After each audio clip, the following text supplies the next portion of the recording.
Hey guys, it's Ty, the real estate guy. Welcome to another episode of A Day in the Life of a New Home Salesperson. Today, we're talking about the apocalypse, aka the coronavirus and social distancing and all that, and how that affects the real estate industry.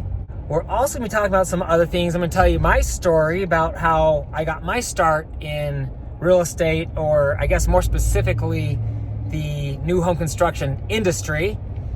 But first, congratulations to me.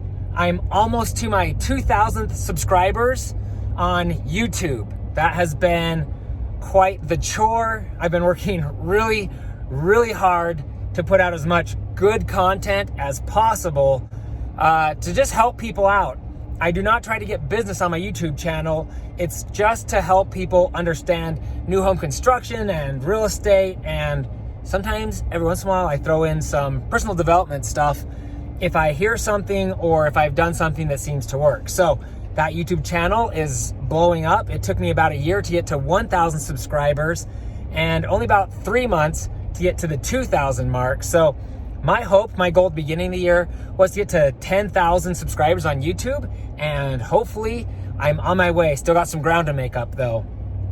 Also, my goal is to make at least 50 videos per year on YouTube, and I started that at the beginning of last year, and this year I just completed my 100th video for YouTube. So that video is called The Ultimate New Home Checklist, and it's for people, it just gives people a list of items to check off before they move into their home. And then the 101st video is a checklist of things you can do after, like right after you move into the home. So, we're just going to keep on cranking those videos out, especially while we're in this whole social distancing thing and stuck at home during the coronavirus. And, speaking about being stuck at home, for me, the whole timing of this coronavirus is actually kind of good, because I sold out my community about, 5-6 weeks ago,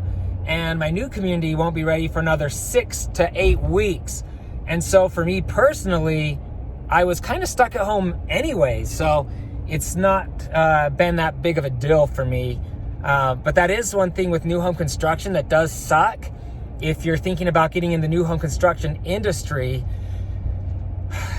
there are times when the builder does not have a community ready for you. And so that's why it's really important. We do make good money, but a lot of people, they just spend it. So it's really, really important as you make this money to put some away. And so for me, fortunately, we've made some really good investments.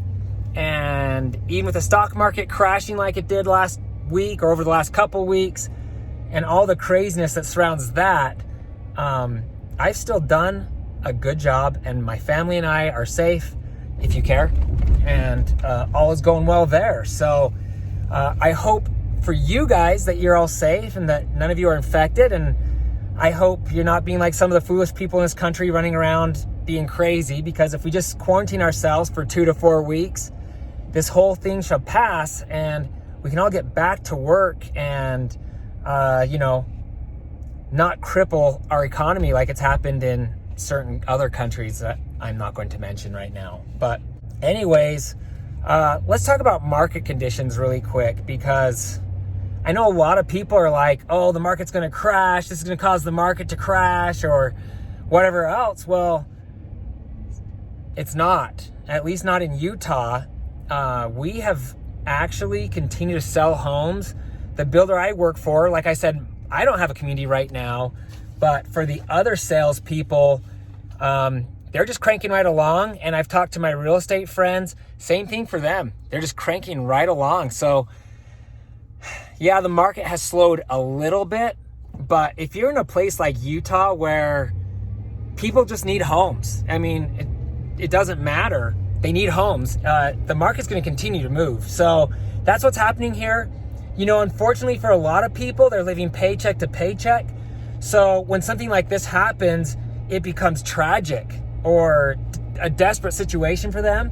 But for the people who are prepared, this actually becomes an advantageous time for them because they're able to spend the money they saved, and now they don't have as much competition because a lot of people are afraid or whatever else. Also, I know that mortgage rates really dipped last week. So, or, over the last couple weeks they dipped, but then they shot back up to like super high rates. So the mortgage industry right now is crazy. I've talked to a couple of my lender friends and they're like, this is just unprecedented. So hopefully for those of you that already own a home, that you are able to refinance and lock in one of those super low rates. But if you didn't, or if you didn't lock your rate and your home's under construction and you're feeling kind of bummed out, I believe rates will continue to trickle back down. Probably not as low as they were.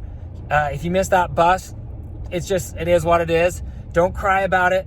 Still, a rate at 4% or less is amazing. So celebrate the fact that you can get a rate around 4%. So real briefly here, one of my viewers asked me to tell my stories of how I got into new home construction. So for me personally, I was a big goof off, just kind of a giant clown. Always having fun was always my most important thing as a kid. And even into my 20s, even into my late 20s, I got married when I was 28, and my beautiful wife kind of helped me get myself back on the correct path. So for me personally, I kind of struggled. When I got out of college, I started selling used cars and got into the restaurant industry, and really truly I was lost. I wasn't sure what I was going to do, and I was praying about it because I was kind of scared. I wanted to prove to everybody that I wasn't a loser. I felt like a loser, like I had really missed a lot of opportunities in my life, and I really didn't have any savings at the age of 28.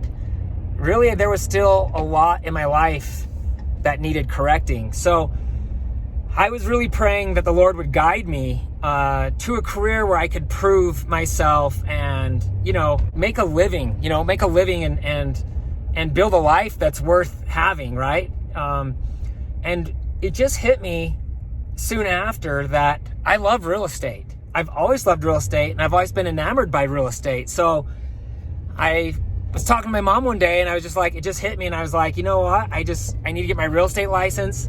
I know that's the path I'm supposed to take. So I got my license. It took me a little while. I didn't pass the test the first time or the second, but I stuck with it, and I worked hard, and I passed the test. And then about a year after I got my real estate license, I got hired by a home builder, and that was a huge blessing for me. I sold 5 homes in my first 2 weeks in a very competitive sales office, and everybody, even at the builder, was like, who is this guy? Like, what is he doing? Like, how is he selling so many houses? And to be honest with you, I just found my niche. Like, it was something I loved and something that I knew I could do good at. And I love people, and I love real estate.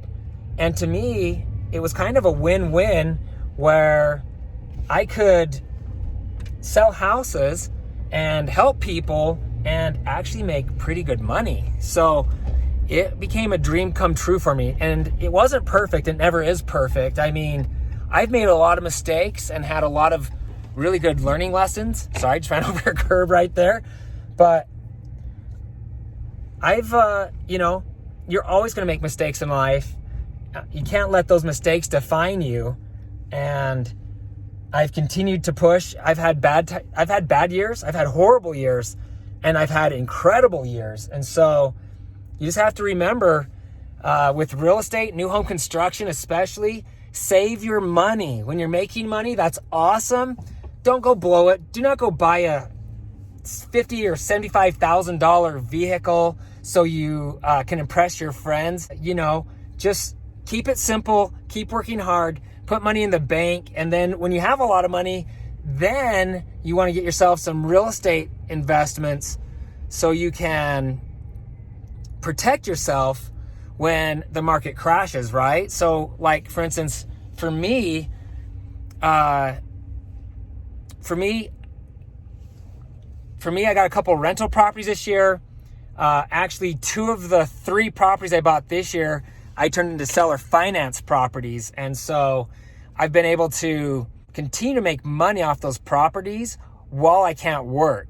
So anyway, I'm at Home Depot now and I need to go get some things. So I'll continue this video in a few minutes, but really that's my story and that's how I got into real estate. And if you have any questions about that transition for me, I would love to hear it. I mean, I was really fortunate.